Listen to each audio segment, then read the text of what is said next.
글로벌 뉴스와 영어 공부를 한 번에 2024년 4월 11일 올해 오뉴스 시작합니다. 구독을 통해 최신 뉴스를 매일 실시간으로 만나보세요. Number 1. Biden urges Israel to propose ceasefire in Gaza. Raises concerns over Rafah attack. 바이든 가자 지구에서 이스라엘의 휴전제의 촉구, 라파 공격에 대한 우려 제기. President Joe Biden has pressured Israel to propose a ceasefire first, criticizing Prime Minister Benjamin Netanyahu's plans to attack Rafah, the southernmost city in the Gaza Strip. In an interview with Univision, Biden suggested Israel to allow full access to all food and medicine coming into Israel for the next 6 to 8 weeks. Netanyahu indicated a planned attack on Rafah to eliminate terrorist forces, stating a specific date had been set. The U.S. government expressed uncertainty over the mentioned date of the attack. Secretary of State Antony Blinken anticipates Israeli representatives will hear the U.S.'s concerns before any action is taken, not expecting any immediate moves. Rising tensions between Iran and Israel, especially after the bombing of Iran's consulate in Syria, have sparked fears of the Strait of Hormuz blockade. The New York Times reported concerns over Iran smuggling weapons into the West Bank, hinting at a shadow war with Israel.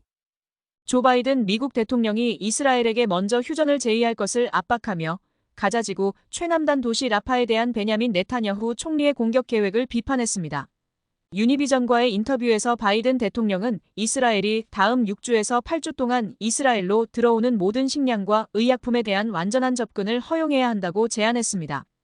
네타냐후는 테러 세력을 제거하기 위해 라파에 대한 공격 계획이 있다고 언급하며 구체적인 날짜가 정해졌다고 밝혔습니다. 미국 정부는 공격 날짜에 대해 확신할 수 없다고 표현했습니다. 토니 블링컨 미 국무장관은 이스라엘 대표단이 어떤 조치를 취하기 전에 미국의 우려를 듣게 될 것으로 기대하며 즉각적인 조치가 있을 것으로 예상하지 않는다고 말했습니다. 시리아에 있는 이란 영사관에 대한 폭격 이후 이란과 이스라엘 사이의 긴장이 고조되어 호르무즈 해협 봉쇄에 대한 우려가 커졌습니다. 뉴욕타임스는 이란이 요르단강 서안으로 무기를 밀반입하고 있다며 이스라엘과의 그림자 전쟁에 대한 우려가 커지고 있다고 보도했습니다. Useful idiom full access to all food and medicine. 모든 식량과 의약품에 대한 완전한 접근. In an interview with Univision, Biden suggested Israel to allow full access to all food and medicine coming into Israel for the next 6 to 8 weeks. 유니비전과의 인터뷰에서 바이든 대통령은 이스라엘이 다음 6주에서 8주 동안 이스라엘로 들어오는 모든 식량과 의약품에 대한 완전한 접근을 허용해야 한다고 제안했습니다. Number 2. Arizona Supreme Court revives nearly 50-year-old abortion ban. 애리조나 대법원 50년 가까이 사문화됐던 낙태금지법 효력 부활. The Arizona Supreme Court ruled to reinstate a nearly 50-year-old abortion ban, with a 4-2 decision in favor, citing that the rights provided by the federal Constitution to invalidate the law no longer exist. A 59-day grace period has been set before the law is enforced. The 1864 Arizona abortion ban, except in cases where the mother's life is at risk, prohibits all abortions and subjects doctors who perform them to 2 to 5 years in prison. The law also bans abortions in cases of rape or incest, effectively making it a strict prohibition on all abortions. This law had been rendered ineffective since the 1973 Roe v. Wade Supreme Court decision recognizing abortion as a constitutional right. The potential for this law to be revived was opened in June 2022 when the conservative-majority Supreme Court overturned Roe v. Wade, leaving abortion regulations to the states. President Joe Biden criticized the ruling as reflecting the extreme agenda of Republican-appointed officials attempting to strip women of their freedom. 애리조나 대법원이 찬성 4, 반대 2의 결정으로 거의 50년 된 낙태금지법의 효력을 다시 부활시키기로 판결했으며 연방헌법이 이 법을 무효화할 권리가 더 이상 존재하지 않는다고 밝혔습니다. 법 시행 전 총 59일의 유예기간이 설정되었습니다. 1864년에 제정된 애리조나의 낙태금지법은 산모의 생명이 위급한 경우를 제외하고 모든 낙태를 금지하며 이를 위반한 의사에게는 2에서 5년의 징역형을 선고합니다. 이 법은 강간이나 근친상간으로 인한 임신의 경우에도 낙태를 금지함으로써 사실상 모든 낙태를 엄격히 금지합니다. 이 법은 1973년 낙태를 헌법상 권리로 인정한 로데 웨이드 대법원 결정으로 효력을 잃었습니다. 2022년 6월 보수 우위의 연방대법원이 로데 웨이드 판결을 폐기하면서 이 법이 부활할 가능성이 열렸습니다. 조 바이든 대통령은 이번 판결을 여성의 자유를 빼앗으려는 공화당에 의해 임명된 공직자들의 극단적인 의제가 반영된 결과라고 비판했습니다. Useful idiom extreme agenda. 극단적인 의제. President Joe Biden criticized the ruling as reflecting the extreme agenda of Republican-appointed officials attempting to strip women of their freedom. 조 바이든 대통령은 이번 판결을 여성의 자유를 빼앗으려는 공화당에 의해 임명된 공직자들의 극단적인 의제가 반영된 결과라고 비판했습니다. Number 3. Biden and Kishida commit to enhanced defense and security cooperation to counter China. 바이든과 기시다, 중국 견제를 위한 국방안보 협력 강화에 합의. President Joe Biden and Japanese Prime Minister Fumio Kishida have announced their intention to strengthen defense and security cooperation between the United States and Japan during a summit. They plan to counter China through a lattice-like structure of multilateral cooperation. High-level officials stated the summit will discuss transitioning to a multilateral lattice structure to pressurize China. National Security Advisor Jake Sullivan highlighted that the summit will emphasize the high ambitions of the U.S.-Japan alliance, including better coordination and integration of forces.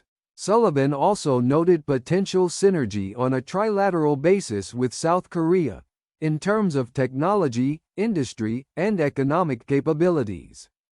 The U.S. government considers extending a UK-US partnership involving advanced military technology development to include South Korea.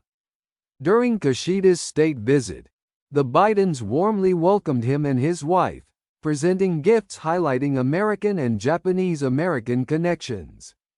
조 바이든 미국 대통령과 기시다 후미오 일본 총리는 정상회담에서 미국과 일본 간의 국방 및 안보 협력을 강화하겠다는 의지를 발표했습니다.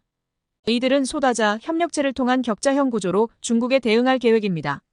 고위 당국자는 정상회담이 중국을 압박하기 위한 다자간 격자 구조로의 전환을 논의할 것이라고 밝혔습니다.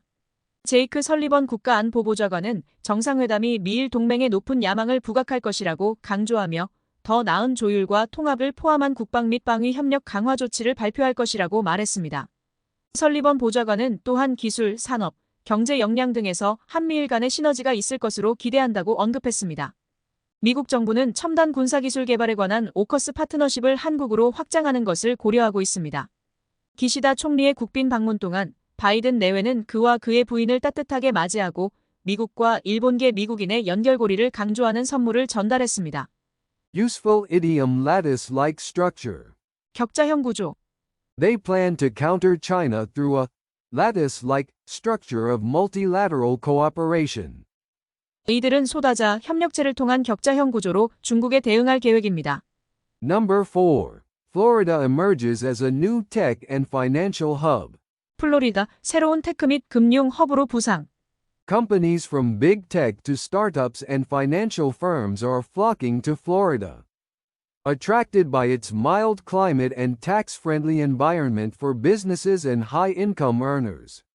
Bloomberg reported that Apple is pursuing a lease for a 4,181 square meters office in Coral Gables, near Miami, as it seeks to upgrade its presence in Florida for its advertising business targeting South America. Before Apple, Amazon and Microsoft announced plans to establish new bases in Florida, with Amazon revealing a new 4,650 square meters office in Miami last November. According to a startup Genome report, Miami has leapt 10 spots to rank 23rd among the top 30 global startup ecosystems. Tax Foundation data indicates Florida's corporate tax rate at 5.5% is lower than California's and New York's, with the absence of personal income tax being a key factor in attracting talent and wealth. The pandemic-induced shift to remote work has led to a significant influx of skilled workers into Florida, further fueling its growth as a tech hub. Financial giants like Citadel and Blackstone are also establishing their presence in Florida, signaling its potential as the new Wall Street. 빅테크부터 스타트업, 금융업체들까지 기업과 고소득자의 우호적인 세제 환경과 온화한 기후 덕분에 플로리다로 몰리고 있습니다. 블룸버그 통신에 따르면 애플은 마이애미 인근 코럴 게이블스 지역에 4,181이 규모의 사무실 임대를 추진 중이라고 합니다. 아마존과 마이크로소프트도 이미 플로리다에 새로운 거점을 마련할 계획을 발표했습니다. 스타트업 개놈 보고서는 마이애미가 글로벌 스타트업 생태계 평가에서 상위 30개 도시 중 23위를 차지했다고 밝혔습니다. 텍스 파운데이션은 플로리다주의 법인세가 캘리포니아나 뉴욕보다 낮으며 개인소득세가 없다는 점이 인재와 부호들을 끌어들이는 핵심 요인이라고 분석했습니다. 팬데믹으로 인한 원격 근무 확산은 플로리다로의 고급 인력 유입을 가속화했습니다. 시타델과 블랙스톤 같은 금융 거인들도 플로리다에 자리를 잡으며 이곳을 새로운 월스트리트로 만들 가능성을 시사했습니다. Useful idiom flocking to. 몰려들고 있다. Companies from big tech to startups and financial firms are flocking to Florida. Attracted by its mild climate and tax-friendly environment for businesses and high-income earners. 빅테크부터 스타트업, 금융업체들까지 기업과 고소득자의 우호적인 세제 환경과 온화한 기후 덕분에 플로리다로 몰리고 있습니다.